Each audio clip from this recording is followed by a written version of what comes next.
ഇന്നലത്തെ വന്ന വാർത്തയിലെ ഭാഗം എന്താണെന്ന് വെച്ചാൽ the records show a running stand of attempts made by aggressive BJP, a desperate SP and flagging BSP. ഇവർ കളിക്കുന്ന ഒരു താല്പര്യമാണിത്. വോട്ട് ബാങ്ക് ലക്ഷ്യമാക്കിക്കൊണ്ട് അവർ നടത്തുന്ന ഒരു സംഗതിയാണ് അവിടെയുള്ളത്. അവിടെ സ്ഥിതി എന്തായിരുന്നു ആദ്യം പരിശോധിക്കുക. ഇവരുടെ റിപ്പോർട്ട് പ്രകാരം ഇവിടെ ഒരു പ്രശ്നം നേരത്തെ ഉണ്ടായിരുന്നില്ല. ഇവിടെ പ്രശ്നം എല്ലാവരും കൂടി ഉണ്ടാക്കിയതാണ്. ആ റിപ്പോർട്ട് ഒരു ഭാഗത്ത് പറയുകയാണ്, individuals from two largest religious community into communalism. There is no clear evidence or provocation in the areas where Dalits and Muslims live together, leading to communal polarization. അങ്ങനെ സംഗതി അവിടെ ഉണ്ടായിട്ടില്ലെന്നാണ് ഇന്ത്യൻ എക്സ്പ്രസ് കാണിക്കുന്ന ഒരു സംഗതി. പിന്നെ എന്താ പ്രശ്നം ഉണ്ടാക്കിയത് എന്തിനാണെന്ന് ചോദിച്ചാൽ ഇവിടെ നിങ്ങൾ ചോദിച്ച പോലെ കൊച്ചു കൊച്ചു കാര്യങ്ങൾ പറഞ്ഞുകൊണ്ടാണ്. Construction activities involving masjid, madrasas and qabarstan and the use of loud speaker for prayers. ഇതാണ് 170 സ്ഥലങ്ങളിൽ അതിൻ്റെ പരമായിട്ട് ഉണ്ടായിട്ടുണ്ടെന്നാണ്. അപ്പോൾ ഇത് കാണിക്കുന്നത് എന്താണ്, അവിടെ വളരെ നല്ല നിലയിൽ കഴിഞ്ഞിരുന്ന കാര്യമാണ്. അവിടെ ഒരു മുസ്ലിം സ്ഥാപനത്തിൽ പോയിട്ട് ഇവർ അന്വേഷിച്ചപ്പോൾ അവർ കൊടുത്തൊരു സ്റ്റേറ്റ്മെൻറ്റ് ഇത് പറഞ്ഞിട്ടുണ്ട്. എന്താ പറഞ്ഞിട്ടുണ്ടെന്ന് വെച്ചാൽ, ഞങ്ങൾ വളരെ സൗഹാർദ്ദത്തിൽ കഴിയായിരുന്നു, ഞങ്ങൾ തമ്മിൽ യാതൊരു പ്രശ്നവും ഉണ്ടായിരുന്നില്ല. അവർ പറയുകയാണ്, we have never had such problem in past.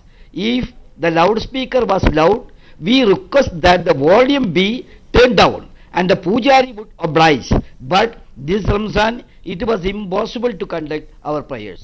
അങ്ങനെയുള്ള ഒരു സാഹചര്യം അവിടെ നന്നായിട്ട് കഴിഞ്ഞ ആളുകൾ മൈക്കിൽ എന്തെങ്കിലും ഒച്ച കൂടുതലുണ്ടെങ്കിൽ പൂജാരിയോട് പറഞ്ഞാൽ അവർ കുറക്കുന്ന സ്ഥലം. അങ്ങനെയുള്ള സ്ഥലത്ത് എന്താ സംഭവിച്ചിട്ടുള്ളത്, എങ്ങനെയാണ് കഥ പൊട്ടിപ്പുറപ്പെട്ടുള്ളത്? ഇന്നത്തെ പത്രം വായിച്ചാൽ നിങ്ങൾക്ക് മനസ്സിലാവും. അവരുടെ റിപ്പോർട്ട് പറയുന്നതെന്നറിയൂ, ഒരു ബി ജെ പിയുടെ അല്ല, വിശ്വ ഹിന്ദു പരിഷത്തിൻ്റെ ഒരാളാണ്. അദ്ദേഹം അയച്ചൊരു വാട്സപ്പ് മെസ്സേജിൽ പറഞ്ഞത് എന്താണെന്ന് വെച്ചാൽ, friends today they are removing speakers from your temple. If you do not unite, tomorrow they will enter your homes and humiliate you. This is why I say demonstrate your strength. So let us meet at 6 PM at Bageshwar temple. അത് പോയപ്പോൾ സ്വാഭാവികമായും ഹൈന്ദവ സുഹൃത്തുക്കൾക്ക് ഇന്ന് അവർ നിങ്ങളെ mic പിടിച്ചാൽ നാളെ അവർ നിങ്ങളുടെ കുടുംബത്തിൽ കയറി ആക്രമിക്കും.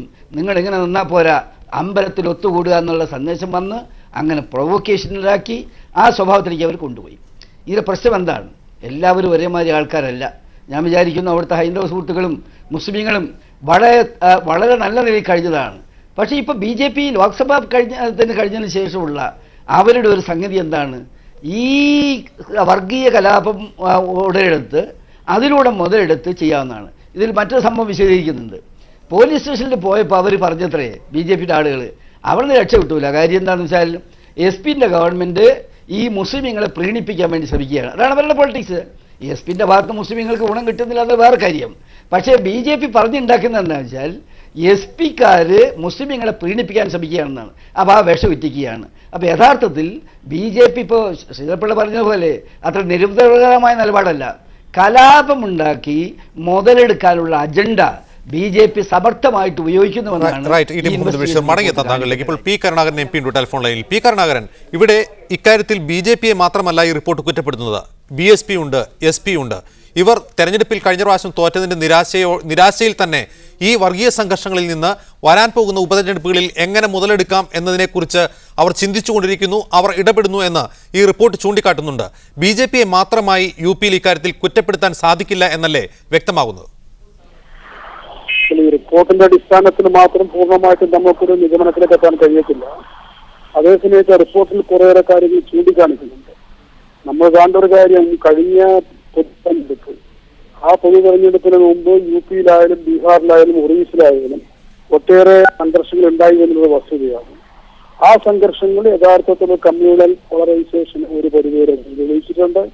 അത് യഥാർത്ഥത്തിൽ BJP-യുടെ വിജയത്തിൽ എത്തിക്കുകയും ചെയ്തിട്ടുണ്ട്. അതേപോലെ തെരഞ്ഞെടുപ്പിൽ SP-യും BSP-യും പരാജയപ്പെട്ടത് കേവലം കമ്മ്യൂണലായിട്ടുള്ള കാര്യങ്ങൾ കൊണ്ട് മാത്രമല്ല. UP-യെ സംബന്ധിച്ചിടത്തോളം, ബീഹാറിനെ സംബന്ധിച്ചിടത്തോളം ഈ പല കക്ഷികളും വേറെ വേറെ മത്സരത്തിന്റെ ഭാഗമായിട്ടാണ്. പക്ഷെ ഒരു കാര്യം നമ്മൾ കാണേണ്ടത്, ഇപ്പോൾ BJP എടുക്കുന്ന പല സമീപനങ്ങളും അവരെ സംബന്ധിച്ചിടത്തോളം അവരുടെ സ്ട്രെങ്ത്, അവരുടെ സ്വാധീനം ശക്തിപ്പെടുത്തുന്നതിന് വേണ്ടിയിട്ട് അവർ വർഗീയ ധ്രുവീകരണത്തിന് വേണ്ടിയിട്ട് ശ്രമിക്കുന്നുണ്ട് എന്നുള്ളത് ഒരു വസ്തുതയാണ്. UP-യെ സംബന്ധിച്ചിടത്തോളം പൂർണ്ണമായിട്ടും BJP ആണോ അല്ലയോ എന്നുള്ളത് പരിശോധനയുടെ മാത്രമാണ് നമുക്ക് കണ്ടെത്താൻ വേണ്ടി കഴിയുക. പക്ഷെ BJP ഇപ്പോൾ ഈ പാർലമെന്റിൽ ഈ വിഷയം വന്ന സമയത്ത് ഇവിടെ നേരത്തെ സൂചിപ്പിച്ചു. കാരണം ഇത്തരം ഒരു വിഷയം വരുന്ന സമയത്ത് ഒരു വലിയ കുഴപ്പവും ബഹളവും കാര്യങ്ങളും ഇല്ലാതെ മുൻ ഗവൺമെന്റുകൾ ഒരു ചർച്ചയ്ക്ക് തയ്യാറാകുന്നതാണ്. പക്ഷെ വളരെയേറെ പ്രശ്നങ്ങൾ വന്നതിന് ശേഷമാണ് ചർച്ച എന്ന നിലയിലേക്ക് തന്നെ ഗവൺമെന്റ് തയ്യാറായത്. ആദ്യം തയ്യാറായിട്ടില്ല. ഇതൊരു പുതിയ പ്രശ്നമല്ല. പാർലമെന്റിലെ 14 15 പാർലമെന്റിലൊക്കെ ഇത്തരം പ്രശ്നങ്ങൾ ചർച്ച ചെയ്യാറുണ്ട്. ചർച്ച ചെയ്യുന്ന സമയത്ത് അത് ഗവൺമെന്റിന് കൂടുതൽ കാര്യങ്ങൾ മനസ്സിലാക്കേണ്ട സമയമായിരിക്കും ഓരോ സംസ്ഥാനത്തെ സംബന്ധിച്ചിടത്തോളം. അതല്ലെങ്കിൽ മെമ്പർമാർ പറഞ്ഞതിന് പോരായ്മയുണ്ടെങ്കിൽ അത് ചൂണ്ടിക്കാണിക്കുന്ന സന്ദർഭമായിരിക്കും. അപ്പൊ അത്തരം ഓരോ കാര്യത്തില് എന്തു തന്നെയായാലും ചർച്ച കഴിയത്തില്ല എന്നുള്ള ആദ്യത്തെ ഒരു സമീപനം ഈ മോഡി ഗവൺമെന്റ് എടുക്കുമ്പോൾ അതിൽ പ്രത്യേകിച്ച് കാര്യങ്ങൾ ചർച്ചയാവുക, വർഗീയവുമായി ബന്ധപ്പെട്ട ചർച്ചയാവില്ല പാകിസ്ഥാൻ പറയുമ്പോൾ യഥാർത്ഥത്തിൽ ഇപ്പോഴങ്ങനെ ഒരു വലിയ ഒറ്റ ദിവസം കൊണ്ടാകെ വളർന്നു വന്ന ഒരു പ്രശ്നം എന്ന നിലയിലല്ല.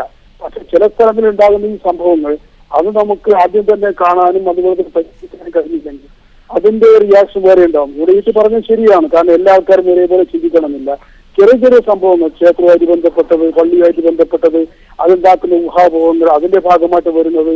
ഇപ്പൊ അയോധ്യ പ്രശ്നം വന്ന സമയത്ത് നമുക്കറിയാലോ, അയോധ്യ പ്രശ്നം വന്ന സമയത്ത് അത് ഇപ്പോ പ്രസ് ഓഫ് ഇന്ത്യ തന്നെ ശാസിച്ചതാണ് ചില പത്രങ്ങളെ. കാരണം അവർ പള്ളി പൊളിച്ചു എന്ന് പറഞ്ഞുകൊണ്ട് വളരെ ശക്തമായിട്ടുള്ള പ്രചാരവില നടത്തുന്ന നിലയിലേക്ക് അന്ന് ഉത്തരേന്ത്യയിലെ ഒട്ടേറെ പത്രങ്ങൾ എഴുതുകയും അതിന്റെ ഭാഗമായിട്ട് വർഗീയ സംഘർഷത്തിലേക്ക് അത് എത്തുകയും ചെയ്തിട്ടുണ്ട്. അപ്പൊ അത് യഥാർത്ഥത്തിൽ ബോധപൂർവമായിട്ടുള്ള ഒരു സമീപനത്തിന്റെ ഭാഗം. അപ്പൊ ഇത്തരം കാര്യങ്ങൾ കൈകാര്യം ചെയ്യുന്ന സമയത്ത് ഗവൺമെന്റ് എന്ന നിലയിൽ ശരിയാണ്, യു പി ഗവൺമെന്റ് അവിടെ ചർച്ച ചെയ്യേണ്ടതുണ്ട്, പാർലമെന്റ് ചർച്ച ചെയ്യേണ്ടതുണ്ട്. പക്ഷെ പൊതുവിൽ പാർലമെന്റിൽ ഇത്തരം കാര്യങ്ങൾ വരുന്ന സമയത്ത് BJP അസ്വസ്ഥത പ്രകടിപ്പിക്കേണ്ട യാതൊരു ആവശ്യമില്ല. മറ്റു വിഷയങ്ങളെ പോലെ തന്നെ ഇതിൽ ചർച്ച ചെയ്ത്, കാരണം ഇത് രാജ്യത്തിന്റെ സെക്യുലർ ഇഷ്യൂ ആണ്. അപ്പൊ അതില് ഒരു ഏത് ഗവൺമെന്റിനെ കം ആൻഡ് ഗോ. പക്ഷെ ആ ഗവൺമെന്റിന്റെ ഏറ്റവും പ്രധാനപ്പെട്ട ചുമതലയാണ് സെക്യുലറിസം സ്ഥാപിക്കുക, ശക്തിപ്പെടുത്തുക എന്നുള്ളത്. അപ്പൊ അത്തരം പ്രശ്നം വരുന്ന സമയത്ത് തന്നെ ഗവൺമെന്റ് തന്നെ മുൻകൈ എടുത്തുകൊണ്ട് ഇത് ഞങ്ങൾ ഇപ്പൊ ശ്രീധരൻപിള്ള പറഞ്ഞത് ആത്മാർത്ഥമായിട്ടുള്ളതാണെങ്കിൽ ഗവൺമെന്റ് തന്നെ മുൻകൈ എടുത്തുകൊണ്ട് ഞങ്ങൾ ചർച്ചയ്ക്ക് തയ്യാറാണ്. പക്ഷെ ചർച്ചയ്ക്ക് തയ്യാറാണ് എന്ന് വെങ്കയ്യ നായിഡു പറഞ്ഞത് 2 3 പ്രാവശ്യം, ഏകദേശം 1 മണിക്കൂറോളം ഇത് ബഹളവും കാര്യങ്ങളും ഉണ്ടായിക്കഴിഞ്ഞതിന് ശേഷമാണ്. അപ്പൊ അങ്ങനെയല്ല യഥാർത്ഥത്തിൽ ഒരു ജനാധിപത്യ സംവിധാനത്തിൽ ഗവൺമെന്റ് ചെയ്യേണ്ടത്. അത് കേവലം ടെക്നിക്കലായിട്ടുള്ള കാര്യങ്ങൾ വെച്ചുകൊണ്ട് മാത്രമാകരുത്. ഒരു കാര്യം ശരിയാണ്, ഇന്നലെ ബിസിനസ് അഡ്വൈസറി കമ്മിറ്റി ഉള്ള സമയത്ത് കോൺഗ്രസ് ഈ വിഷയം ഉന്നയിച്ചിരുന്നില്ല. കാരണം ഞാൻ അഡ്വൈസറി കമ്മിറ്റിയിൽ ഉണ്ടായിരുന്നു, മല്ലികാർജുന ഖാർഗെ ഉണ്ടായിരുന്നു. അവർക്ക് ഇന്നലെ ഉന്നയിക്കാമായിരുന്നു. അങ്ങനെയാണെങ്കിൽ ഇന്ന് ഈ വിഷയം പൊതുവിൽ തന്നെ എടുക്കുന്ന വിഷയം എന്ന നിലയിൽ പ്രതിപക്ഷത്തിന്റെ ആദ്യ യോജിപ്പും കാര്യങ്ങളും ഉണ്ടാക്കാൻ സാധിക്കുമായിരുന്നു. വളരെ പെട്ടെന്നാണ്, ഒരു ദിവസം കൊണ്ടുണ്ടായ പ്രശ്നങ്ങളോ കാര്യങ്ങളോ എന്ന നിലയിലല്ലാതെ. എങ്കിൽ പോലും അതിൽ അത്തരം വിഷയങ്ങൾ വന്നാൽ പോലും അവർ ഗവൺമെന്റ് എന്ന നിലയിൽ എടുക്കേണ്ട സമീപനത്തിൽ കാഴ്ചകൾ വരുന്നുണ്ട്. ഞങ്ങൾ തയ്യാറാണെന്ന് പറയുന്നത് ഇത്തരം ഒട്ടേറെ ചിലപ്പോ അതിന്റെ അത്തരമൊരു സ്ഥിതി ഉണ്ടാവണം. ശ്രീധരൻപിള്ള, ഇവിടെ മുസഫർ നഗർ മുൻപ് കലാപമുണ്ടായ അമിത്ഷാ BJPയുടെ പ്രചാരണ ചുമതലയും ഏറ്റെടുത്തുകൊണ്ട് ലോക്സഭാ തെരഞ്ഞെടുപ്പ് മുമ്പ് UPയിൽ എത്തിയ ശേഷം കലാപമുണ്ടായ മുസഫർ നഗറിലാണ് ഇക്കുറിയും ഈ ലോക്സഭാ തെരഞ്ഞെടുപ്പ് ഫലം പുറത്തു വന്നതിന് ശേഷമുള്ള കണക്കുകൾ ഇന്ത്യൻ എക്സ്പ്രസ് പുറത്തുവിടുമ്പോൾ ഇക്കുറിയും മുസഫർ നഗറിൽ തന്നെയാണ് കൂടുതൽ വർഗീയ സംഘർഷ കേസുകൾ റിപ്പോർട്ട് ചെയ്യപ്പെട്ടിട്ടുള്ളത്. നമുക്കറിയാം, മാധ്യമങ്ങൾ റിപ്പോർട്ട് ചെയ്തതാണ് അമിത്ഷായുടേതായി പുറത്തു വന്ന പരാമർശങ്ങൾ അത് സംഘർഷങ്ങൾക്കിടയാക്കി എന്ന് തുടങ്ങിയ റിപ്പോർട്ടുകൾ പുറത്തു വന്നതാണ്. ഇത്തരമൊരു സാഹചര്യത്തിൽ കൂടിയാണ് BJP നയിക്കുന്ന ഒരു സർക്കാർ ഇക്കാര്യത്തിൽ പ്രതികരിക്കേണ്ടതിൻ്റെ ആവശ്യകത ചൂണ്ടിക്കാട്ടപ്പെടുന്നത്. അല്ല, ഇതുണ്ടെങ്കിൽ ഞാൻ ചോദിക്കട്ടെ, ഇപ്പം നരേന്ദ്രമോദിയും അതുപോലെ അമിത്ഷായും നമ്മുടെ രാഷ്ട്രീയ രംഗത്ത് പ്രധാനമായിട്ടും ഒരു രാജനൈതിക രംഗത്തേക്ക് വരുന്നതിന് മുമ്പ് പോലും ഇന്ത്യയിൽ എക്കാലത്തും വർഗീയ കലാപം ഉണ്ടാവാറുണ്ട്. 50കളിൽ ഉണ്ടായിട്ടുണ്ട്, കോൺഗ്രസിൻ്റെ കാലത്തുണ്ട്, നെഹ്റുജിയുടെ കാലത്തുണ്ട്. ആരുടെ കാലത്താണ് ഉണ്ടാവാതിരുന്നിട്ടുള്ളത്? അതൊക്കെ നമ്മുടെ രാജ്യത്തിന് ഏൽക്കുന്ന ക്ഷതങ്ങളാണ്, നമ്മൾ പരിഹരിക്കാൻ ശ്രമിക്കേണ്ടതാണ്.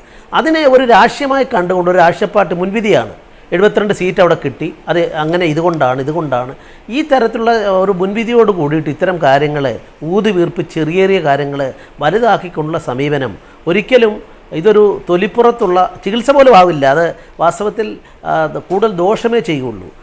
ഈ പ്രശ്നത്തിൽ ഞാൻ ചോദിക്കട്ടെ, ഇപ്പോൾ 600ഓളം കലാപങ്ങളായിട്ട് എല്ലാ സ്ഥലങ്ങളും അങ്ങനെ മാറുന്നുണ്ടെങ്കിൽ പ്രാഥമികമായിട്ട് അതിനെപ്പറ്റി ആരാ പറയേണ്ടത്? അവിടുത്തെ ഗവർണർ അല്ലെങ്കിൽ അവിടുത്തെ സംവിധാനം റിപ്പോർട്ട് ചെയ്തിട്ട് അവിടുത്തെ സംസ്ഥാന സർക്കാർ ലോ ആൻഡ് ഓർഡർ മെയിൻറ്റെയിൻ ചെയ്യാൻ സാധിക്കുന്നില്ലെങ്കിൽ അതിൻ്റെ കാരണം കണ്ടെത്തണം. കോൺഗ്രസിൻ്റെ നിലപാടെന്താ? CPMൻ്റെ നിലപാടെന്താ? അപ്പോൾ മതേതര കക്ഷികളാണ് അവിടെ ഭരിക്കുന്നത്.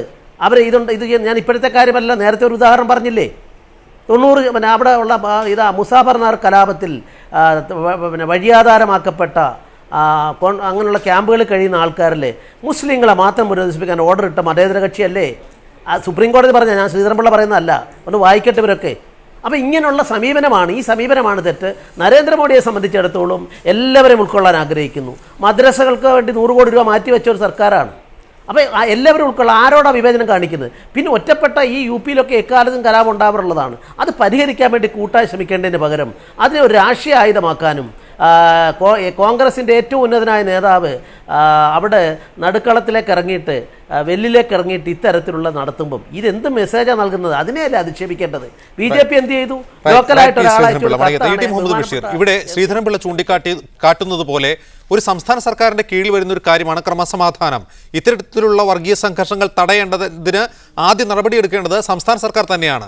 പക്ഷേ ഇന്ത്യയിൽ ഇതുവരെ ഉണ്ടായിട്ടുള്ള കലാപങ്ങളിൽ സംസ്ഥാന സർക്കാരിൻ്റെ, സംസ്ഥാനത്തെ പോലീസിൻ്റെ, അതത് സംസ്ഥാനങ്ങളിലെ പോലീസിൻ്റെ, സേനയുടെ, ഉദ്യോഗസ്ഥ വൃന്ദത്തിൻ്റെ ബലഹീനതകൾ, അവരുടെ പക്ഷപാതപരമായ സമീപനങ്ങൾ വിവിധ റിപ്പോർട്ടുകൾ ചൂണ്ടിക്കാട്ടിയിട്ടുള്ളതാണ്.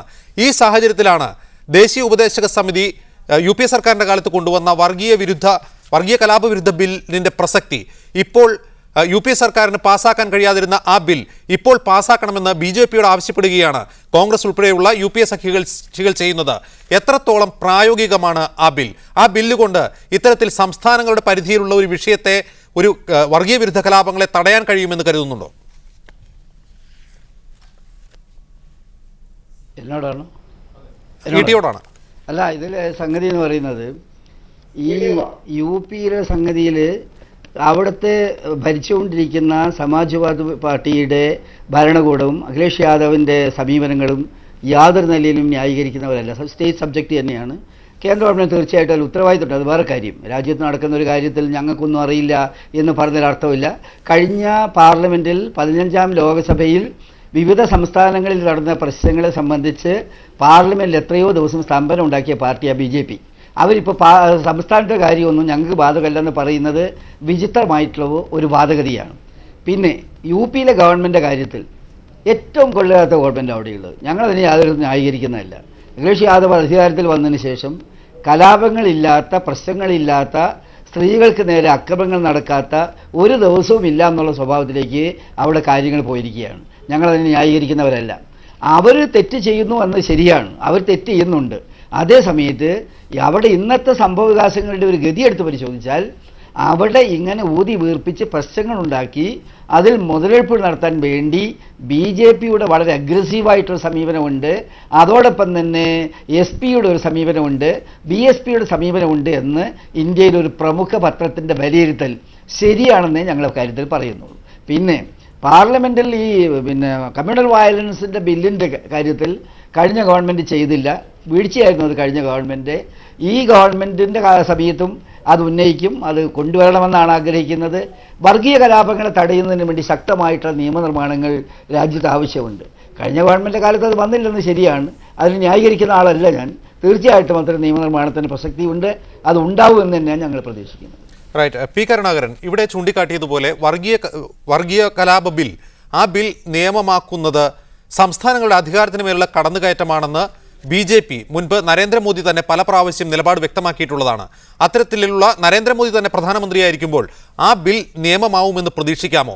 മാത്രമല്ല, കൃത്യമായ വർഗീയ ചേരിതിരിവിന് ആ ബില്ല് തുടക്കമിടും എന്നും BJP ഉൾപ്പെടെയുള്ള പ്രതിപക്ഷ കക്ഷികൾ ആരോപിച്ചിരുന്നു. കാരണം രണ്ട് വ്യത്യസ്ത സമുദായങ്ങളിലെ അല്ലെങ്കിൽ രണ്ട് വ്യത്യസ്ത ഗ്രൂപ്പുകളിലെ ആളുകൾക്ക് വ്യത്യസ്ത രീതിയിലുള്ള കോടതികൾ സ്ഥാപിക്കുന്നത് തന്നെ ഭരണഘടനാ വിരുദ്ധമാണെന്നും അന്ന് ചൂണ്ടിക്കാട്ടപ്പെട്ടിരുന്നു. ഇതിലൊരു പ്രധാനപ്പെട്ട പ്രശ്നം സംസ്ഥാനങ്ങളുടെ അധികാരങ്ങൾ പ്രവർത്തിക്കുന്ന സമീപനത്തോട് CPM-ന് യോജിപ്പില്ല. എന്നാൽ അതേ സമയത്ത് ഈ വർഗീയ കുഴപ്പങ്ങൾ, അതുമായി ബന്ധപ്പെട്ട കാര്യങ്ങൾ സംസ്ഥാനത്തിന് മാത്രമായിട്ട് കൈകാര്യം ചെയ്യാൻ കഴിയാത്ത ഒരു അനുഭവമുണ്ട്. ഉദാഹരണത്തിന് ബോംബെയിലെ അക്രമങ്ങൾ വന്ന സമയത്ത് നമ്മൾ രാവും പകലും ഇരുന്ന് ചർച്ച ചെയ്യുന്ന സമയത്തും അന്നും ഈ സംസ്ഥാനങ്ങളുടെ അവകാശങ്ങൾ കവർന്നെടുക്കലല്ലേ എന്നുള്ള സംശയങ്ങളും കാര്യങ്ങളും ഉണ്ടായിരുന്നു.